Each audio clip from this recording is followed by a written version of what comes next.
संस्कार अकादमी की current affairs class में आप सभी का स्वागत है। हम पढ़ रहे थे मई महीने का राष्ट्रीय और अंतर्राष्ट्रीय करंट अफेयर्स।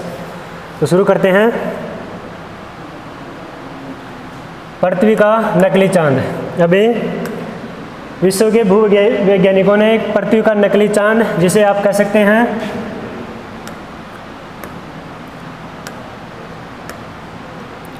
पृथ्वी का नकली चांद या फिर अर्धचंद्रमा और इंग्लिश में कहे तो क्वेसी मून।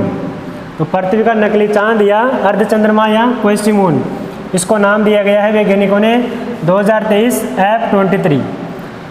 यह पहली बार देखा गया था 27 मार्च 2023 को। वैज्ञानिकों द्वारा 27 मार्च 2023 को पृथ्वी का नकली चांद, जिसे किस नाम से संबोधित किया गया है 2023 F-23। इसे प्रश्न आएगा तो नाम से आएगा पृथ्वी का नकली चांद 2023 F-23। सौर मंडल से बाहर नए एक्सोप्लैनेट की खोज। सौर मंडल से बाहर एक नए एक्सोप्लैनेट, एक क्षुद्र ग्रह है। एक्सोप्लैनेट का मतलब होता है क्षुद्र ग्रह। इसकी खोज की है वैज्ञानिकों ने और इस खोज को नाम दिया गया है वैज्ञानिकों द्वारा TOI 4603b और इसका दूसरा नाम है SD 24-5.34b। तो इसका नाम याद रखना है TOI 4603b और SD 3451-34b। इसके जो खोज करता है वो है भारतीय मूल के वैज्ञानिक डॉक्टर अभिजीत चक्रवर्ती। अभिजीत चक्रवर्ती भारतीय मूल के वैज्ञानिक है। इन्होंने इसी एक्सोप्लैनेट खोज में महत्वपूर्ण भूमिका निभाई है। इसका जो खोज में उपयोग किया गया है पारस, एक सिस्टम है पारस नाम का उपग्रह है, जिसके माध्यम से इसकी खोज की गई है। तो आपको याद रखना है सौर मंडल से बाहर नए एक्सोप्लैनेट की खोज किसने की है? अभिजीत बनर्जी के नेतृत्व में कई वैज्ञानिकों ने। नाम क्या है? 4603b और SD 24-5.34b। विश्व दुग्ध दिवस 1 जून को। 1 जून को कौन सा दिवस? विश्व दुग्ध दिवस को। दुग्ध दिवस। बात करें राष्ट्रीय दुग्ध दिवस की तो यह आता है 26 नवंबर को। 26 नवंबर को आती है जयंती किसकी? वर्गीज कुरियन। वर्गीज कुरियन जो भारतीय श्वेत क्रांति के जनक के रूप में जाने जाते हैं, वर्गीज कुरियन। इनकी जयंती भी आती है 26 नवंबर को। तो 26 नवंबर को मनाते हैं राष्ट्रीय दुग्ध दिवस और विश्व दुग्ध दिवस 1 जून को। बात करें सर्वाधिक दुग्ध उत्पादक देश तो भारत विश्व का लगभग 24% दुग्ध उत्पादित करता है और इसके साथ ही भारत सर्वाधिक दुग्ध उत्पादन करने वाला देश है। इससे संबंधित एक संस्था है FAO, फूड एग्रीकल्चर ऑर्गेनाइजेशन, खाद्य एवं कृषि संगठन, जिसकी स्थापना 1945 में, जिसका मुख्यालय कहाँ है? रोम, इटली। तो खाद्य एवं कृषि संगठन, जिसको शॉर्ट में FAO के नाम से जानते हैं, जिसकी स्थापना 1945 में कहाँ की गई? जिसका मुख्यालय रोम, इटली में। अभी बेंगलुरु में एक नए कार्यक्रम की शुरुआत की गई सूचना प्रौद्योगिकी मंत्रालय द्वारा। कहाँ से? बेंगलुरु से। इस सिस्टम का, इस प्रोग्राम का जो फुल फॉर्म है वो आपके लिए महत्वपूर्ण है। Electronics repair services outsourcing, ERSO, electronics repair services outsourcing, इसकी फुल फॉर्म है। ये किस मंत्रालय से संबंधित है? सूचना प्रौद्योगिकी मंत्रालय से। कहाँ से शुरुआत हुई है? बेंगलुरु से। चर्चा में रहा हिमालयन ब्राउन बियर। एक हिमालयन ब्राउन बियर भालू है जो कहाँ देखा गया है? हंदवाड़ा, जम्मू कश्मीर में। जम्मू कश्मीर केंद्र शासित प्रदेश का एक जिला है हंदवाड़ा। वहाँ देखा गया है हिमालयन ब्राउन बियर। अभी भारतीय अंतरिक्ष विभाग द्वारा एक सफल परीक्षण किया गया है जिसका नाम है अग्नि-1 बैलिस्टिक मिसाइल। अग्नि फर्स्ट बैलिस्टिक मिसाइल का परीक्षण किया गया है। कहाँ से किया गया है? APJ अब्दुल कलाम द्वीप, उड़ीसा। उड़ीसा में एक द्वीप है APJ अब्दुल कलाम द्वीप, उड़ीसा में। वहाँ से किया गया है अग्नि फर्स्ट बैलिस्टिक मिसाइल का सफल परीक्षण। बात करें इस अग्नि, यह किस मिसाइलों का एक क्रम है? अभी इसकी कितनी मिसाइल आ चुकी है? 5। तो अग्नि फर्स्ट बैलिस्टिक मिसाइल का परीक्षण अभी मई 2023 में किया गया है। कहाँ से? अब्दुल कलाम द्वीप उड़ीसा से। इसका जो प्रथम परीक्षण है वो किया गया था 1989 में। इसकी जो क्षमता है वो है 700 से 1200 किलोमीटर। बात करें इसकी वर्जन की, इसका जो वर्जन है अग्नि 1, अग्नि 2, अग्नि 3, अग्नि 4, अग्नि 5, इन सभी वर्जनों में सबसे शक्तिशाली कौन सा है तो अग्नि 5। अग्नि 5 अग्नि जो मिसाइल है उनमें सबसे शक्तिशाली है।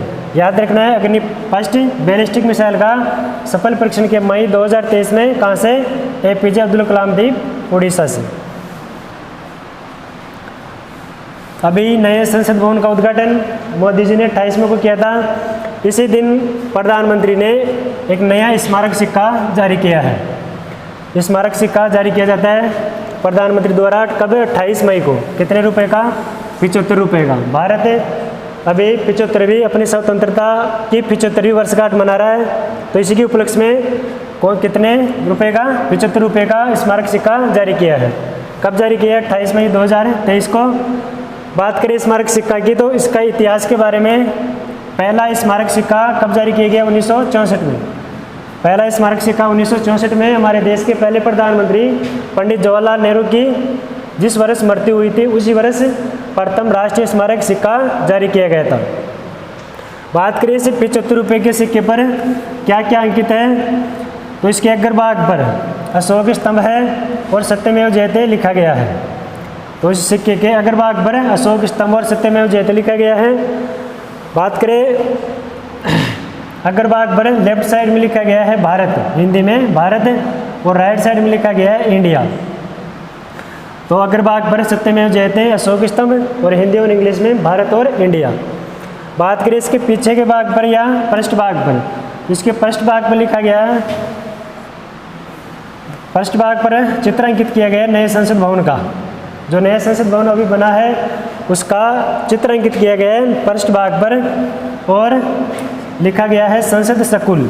संसद संकुल जो परिधि है सिक्के की उस परिधि पर लिखा गया है संसद संकुल। तो ये महत्वपूर्ण जानकारी है। 75 रुपये का राष्ट्रीय स्मारक सिक्का कब जारी किया गया? 28 मई को।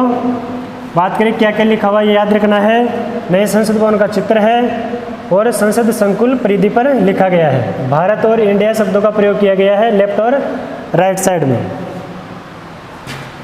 अल मोहेद अल हिंदी अभ्यास, यह एक भारतीय नौसेना और संयुक्त सऊदी अरब, एक देश है सऊदी अरब, भारत और सऊदी अरब देश के बीच नौसेनाओं का अभ्यास है जिसका नाम है अल मोहेद अल हिंदी अभ्यास। ये मई 2023 में सऊदी अरब में आयोजित किया गया। इसमें 2 देशों की नौसेनाओं ने भाग लिया, भारत और सऊदी अरब। तो पूछा जाएगा अल मोहेद अल हिंदी अभ्यास का संबंध किन 2 देशों के हैं तो भारत और सऊदी अरब। 22 मई को मनाया गया कौन सा दिवस? जैव विविधता दिवस, बायोडाइवर्सिटी दिवस। कब? 22 मई को। यह दिवस पहली बार मनाया गया था संयुक्त राष्ट्र द्वारा 2000 में। तो 22 मई 2000 को मनाया गया प्रथम बार जैव विविधता दिवस। बात करें ये 22 मई को क्यों मनाया जाता है तो इसका इतिहास है। एक जलवायु परिवर्तन पर जैव विविधता से संबंधित सम्मेलन आयोजित किया गया था नैरोबी केन्या में। नैरोबी कहाँ है? केन्या देश है, वहाँ है नैरोबी। तो 22 मई 1992 को नैरोबी सम्मेलन आयोजित किया गया था। किस पर? जैव विविधता जलवायु परिवर्तन से संबंधित सम्मेलन। इसी सम्मेलन की याद में 2000 में पहली बार यूएनओ द्वारा मनाया गया कौन सा दिवस? 22 मई को जैव विविधता दिवस। बात करें इस दिवस की थीम की तो इस दिवस की थीम है इस बार from agreement to action build back biodiversity. इसकी थीम याद रखनी है, from agreement to action build back biodiversity. तीसरी G20 टूरिज्म वर्किंग ग्रुप बैठक। भारत आपको पता है अभी वर्तमान में G20 एक देश समूह है, ग्रुप है, उसकी अध्यक्षता कर रहा है। इसी के संदर्भ में विभिन्न प्रकार की बैठकें आयोजित की जा रही है। तो तीसरी टूरिज्म पर्यटन से संबंधित वर्किंग ग्रुप बैठक जो काफ़ी विश्व में चर्चा में रही 22 से 24 मई 2023 को। तो 22 से 24 मई 2023 को टूरिज्म वर्किंग ग्रुप बैठक कहाँ आयोजित की गई? श्रीनगर, जम्मू कश्मीर में। जम्मू कश्मीर श्रीनगर में ये बैठक आयोजित की गई। बात करें G20 की तो G20 इसकी स्थापना 1999 में की गई थी। आपको कमेंट करके बताना है कि G20 की 100वीं बैठक कहाँ आयोजित की गई। G20 की 100वीं बैठक कहाँ आयोजित की गई। WHO ने जारी किया वैश्विक नेटवर्क। अभी विश्व स्वास्थ्य संगठन WHO ने जारी किया है वैश्विक नेटवर्क। बात करें इस नेटवर्क की, तो इस नेटवर्क का उद्देश्य है, अभी कोविड महामारी आई, तो कोविड महामारी से आने से बाद में विभिन्न देशों में बहुत समस्या आई, तो WHO ने वैश्विक नेटवर्क जारी किया इस संदर्भ में कि कोई भी महामारी आए तो उससे पहले एक नेटवर्क जारी किया गया, जिसको नेटवर्क जो बीमारियों का पता लगाएगा और जो बीमारी है उसको रोकने या प्रसार करने में मदद करेगा। नाम याद रखना इस नेटवर्क का, इंटरनेशनल पैथोजन सर्विलांस नेटवर्क। इस नेटवर्क का क्या नाम है? International pathogen surveillance network. Short में बात करें तो IPSN। याद रखना है किसने जारी किया है? WHO ने। WHO की स्थापना की बात करें तो 7 अप्रैल 1948। 7 अप्रैल 1948 को WHO की स्थापना की गई। कहाँ? जिनेवा, स्विट्जरलैंड में। 7 अप्रैल को मनाते हैं कौन सा दिवस? विश्व स्वास्थ्य दिवस। तो वैश्विक नेटवर्क जारी किया है किसने? WHO ने। नाम याद रखना है इंटरनेशनल पैथोजन सर्विलांस नेटवर्क।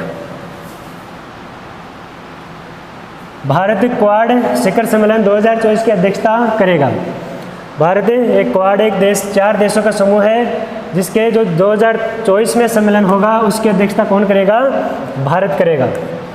इसकी जो घोषणा है वो है अभी G20 नहीं G7, एक G7 और क्वाड शिखर सम्मेलन आयोजित किया गया था। कहाँ? हिरोशिमा, जापान में। तो वहाँ इसकी घोषणा की गई थी कि 2024 में क्वाड शिखर सम्मेलन कहाँ आयोजित किया जाएगा?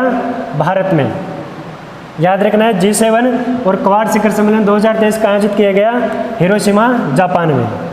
बात करें क्वाड की तो 4 देशों का समूह है, जिसकी स्थापना 2017 में की गई थी। बात करें 4 देश कौन कौन से हैं? एक तो इंडिया, ऑस्ट्रेलिया, USA और जापान। तो इंडिया, ऑस्ट्रेलिया, USA और जापान। चीन इसको एशियाई नाटो के रूप में भी देखता है। पंचकर्म संकल्प घोषणा। हमारे केंद्रीय पतन जलमार्ग आयुष मंत्री हैं सर्बानंद सोनोवाल। सर्बानंद सोनोवाल ने एक पंचकर्म संकल्प घोषणा की है। बात करें इसका संबंध किससे है? तो इसका संबंध है हरित नौवहन व डिजिटलकरण को बढ़ावा देना। तो पंचकर्म संकल्प घोषणा किसने की? हमारे देश की केंद्रीय पतन जलमार्ग आयुष मंत्री कौन है? सर्बानंद सोनोवाल। इसके द्वारा घोषणा की गई। बात करें इसका उद्देश्य क्या है? यह महत्वपूर्ण क्वेश्चन आएगा। पंचकर्म संकल्प घोषणा का संबंध किससे है, किस क्षेत्र से है? तो हरित नौवहन, जो नौकायन है वो पर्यावरण से संबंधित हो, पर्यावरण के अनुकूल हो, और जो नौकायन है उसका डिजिटलाइजेशन करना, उसको बढ़ावा देना। INS सिंधु रत्न रूस से मुंबई पहुंची।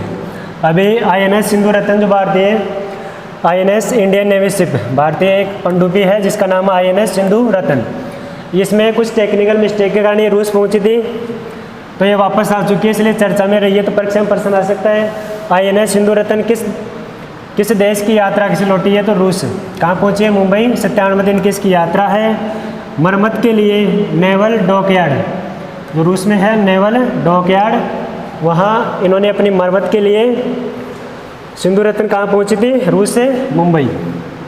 तो याद रखना है INS सिंधु रत्न रूस से Mumbai. Urban climate film festival, urban climate film festival, इसका आयोजन किया गया अभी मई 2023 में। कहाँ? कलकत्ता में। U20 जैसे G20 है वैसे ही है U20, इसी G20 का एक इससे संबंधित है U20 अर्बन 20। तो अर्बन 20 यानी शहरी एक देशों का एक वो है समूह है अर्बन 20 से संबंधित। इसी के तहत आयोजित किया गया अर्बन क्लाइमेट फिल्म फेस्टिवल। कहाँ? कलकत्ता, पश्चिम बंगाल में। ये महत्वपूर्ण प्रश्न अंतर्राष्ट्रीय बुकर पुरस्कार 2023। अंतर्राष्ट्रीय बुकर पुरस्कार 2023। बात करें अंतर्राष्ट्रीय बुकर पुरस्कार की, ये तो अंग्रेजी भाषा में जो साहित्य हैं, उपन्यास है, उनसे संबंधित लेखों को दिया जाता है।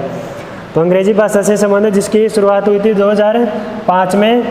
बात करें 2023 में किसको दिया गया, तो यह है जॉर्जी गोस्पोडिनोव। गोस्पोडिनोव को दिया गया, जॉर्जी गोस्पोडिनोव, जिनका उपन्यास है टाइम शेल्डर। जॉर्जी गोस्पोडिनोव के उपन्यास टाइम शेल्डर के लिए दिया गया है कौन सा पुरस्कार, अंतर्राष्ट्रीय बुकर पुरस्कार। ये बुल्गारिया के हैं, ये बुल्गारिया के पुरस्कार पाने वाले पहले व्यक्ति हैं। भारत का एआई आधारित, एआई आर्टिफिशियल इंटेलिजेंस, कृत्रिम बुद्धिमत्ता आधारित एक सुपर कंप्यूटर है जिसका नाम है ऐरावत। यह भी चर्चा में रहा है। क्यों चर्चा में रहा है ये देख लो। अभी विश्व में जितने भी सुपर कंप्यूटर है उनकी एक लिस्ट जारी की गई है, और कितने सुपर कंप्यूटरों की, 500 ग्लोबल सुपर कंप्यूटिंग लिस्ट में इस ऐरावत को स्थान दिया गया है। कौन सा, 75वां। तो भारत का सुपर कंप्यूटर ऐरावत, जिसको 500 ग्लोबल सुपर कंप्यूटिंग लिस्ट में कौन सा स्थान, 75वां स्थान मिला है। बात करें इस ऐरावत सुपर कंप्यूटर की, तो ये वर्तमान में कहाँ स्थापित है, CDAC Pune, centre for development advancing computing, जो कहाँ स्थापित है, पुणे में एक संस्था है सीडेक, वहीं स्थापित है ऐरावत नाम का सुपर कंप्यूटर। बात करें इस लिस्ट में प्रथम स्थान की, तो ये प्रथम स्थान पर रहा है अमेरिका का कंप्यूटर सुपर कंप्यूटर, जिसका नाम है फ्रंटियर। फ्रंटियर सुपर कंप्यूटर का संबंध किस देश से है, यूएस। बात करें दूसरे स्थान की, तो दूसरे स्थान पर रहा है फुगाकू। फुगाकू एक सुपर कंप्यूटर है कौन से देश का, जापान का। तो जापान का फुगाकू सुपर कंप्यूटर इस लिस्ट में दूसरे स्थान पर। आपको याद रखना है ऐरावत नाम का भारत का सुपर कंप्यूटर इस लिस्ट में कौन से स्थान पर, 75वें स्थान पर। भारत का पहला सुपर कंप्यूटर बात करें जिसका नाम है परम 8000। भारत का पहला सुपर कंप्यूटर कौन सा है, परम 8000, जो बनाया गया था 1991 में भारत में। बात करें सुपर कंप्यूटर का जनक, तो जनक कौन है, विजय पी भटकर। तो भारत में सुपर कंप्यूटर के जनक कौन है, विजय पी भटकर। भारत का पहला सुपर कंप्यूटर कौन सा है, परम 8000, जिसकी स्थापना 1991 में की गई थी। खेलों से संबंधित खेलो इंडिया यूनिवर्सिटी गेम्स 2023 में, खेलो इंडिया यूनिवर्सिटी गेम्स 2023 बात करें संस्करण की, तो इसका संस्करण कौन सा है, तीसरा। खेलो इंडिया यूनिवर्सिटी गेम्स 2023 संस्करण तीसरा है। इसका पहला और दूसरा संस्करण 2020 में कहाँ, उड़ीसा में, और 2021 में कहाँ, कर्नाटक में। तो खेलो इंडिया यूनिवर्सिटी गेम्स का तीसरा संस्करण कहाँ आयोजित किया गया, उत्तर प्रदेश में।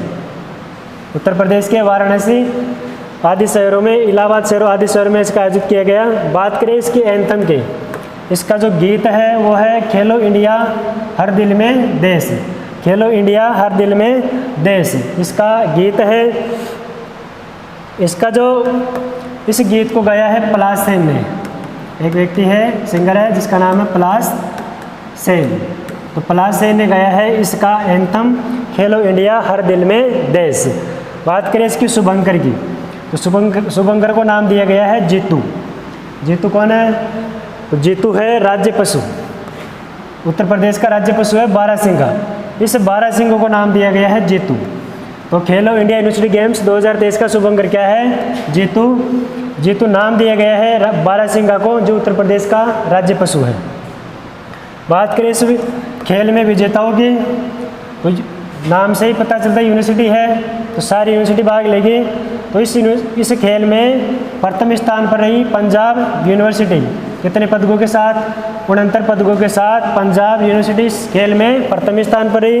बात करें दूसरे स्थान की, तो दूसरे स्थान पर रही गुरु नानक देव यूनिवर्सिटी 68 पदकों के साथ। और तीसरे स्थान पर एक कर्नाटक की यूनिवर्सिटी है जैन। तो जैन यूनिवर्सिटी कहाँ की है, कर्नाटक की। इस सूची में कौन से स्थान पर, तीसरे स्थान पर। इसका जो पहला संस्करण है ओडिशा में आयोजित किया गया, और दूसरा संस्करण कर्नाटक में 2021 में आयोजित किया गया। जो इस YouTube चैनल पर नए हैं, चैनल को सब्सक्राइब करें, वीडियो को लाइक और शेयर जरूर करें। धन्यवाद।